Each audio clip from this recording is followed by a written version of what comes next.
I'd like to have each of you share with the group here something that you could pass on to them that would be an aha moment for them.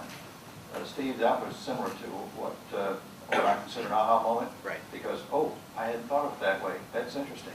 Right. But if you could think of something you could pass on to be an aha moment for the group here. That was my aha moment, so I'll pass this on. Oh, okay. We all know that getting property under contract with a buyer, well, once you have a fully executed contract, that's when you have to babysit the file. Now how many files can you babysit at once? Not too many. And if you're babysitting these files, how are you going to go out and sell more property? Well, you got to make sure that everything is getting done on the 7 files you got going on right now. I have a contract to closing manager. She is wonderful. Her name is Brenda. And once I get a fully executed contract, I give it to her and I forget about it. So, and I pay her by per transaction. And she loves it. You know, she's making money. Everybody's happy. That way there, I don't have to babysit the file, and I can continue my work with new prospective buyers. Follow-up question on that. Can you share with us the compensation package for Brenda? $300 a file. A file. Thank you. Yes, sir. Maurice? I guess for myself, in terms of the listings, one of the things that really transformed my my whole approach in listing and marketing my listings is in getting them sold within 45 days or less.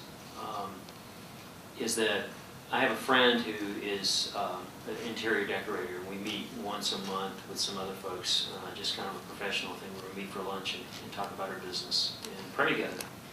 And she was talking about somebody she heard about in Jacksonville, about what they did. And it was kind of like a light went on for me. What I do is this. I get my sellers to commit to having her come in and do a consultation and then a staging. And that they're committed to doing that. And she doesn't cost a whole lot of money. And she works with what they've got. And so that's the reason why I use her. And she's sort of a secret weapon for me. Most realtors think that they know how to stage homes, and my experience with her tells me we know nothing about staging a home. And she knows how to do it and counsels my sellers so that when a person walks into the front door, they want to buy that home. She knows how to create that kind of atmosphere. So she's been very key in the whole thing. We've already talked about price, and price overcomes all the objections, but that's the other thing that I do to make money, the best house on the market. We have a few minutes left. If you could each of you summarize your thoughts for our audience here? Yeah, you get a drink of water first. Okay. All right, how to succeed. Website, lead capture, following up, meaning capturing the leads. Go ahead and create a relationship with them. Get them in your calendar, get them in front of your face, and just really work for them. And you know, obviously hard work pays off. So A, website, B, lead capture, and then, you know, part of B in lead capturing would be to establish a good relationship with each lead.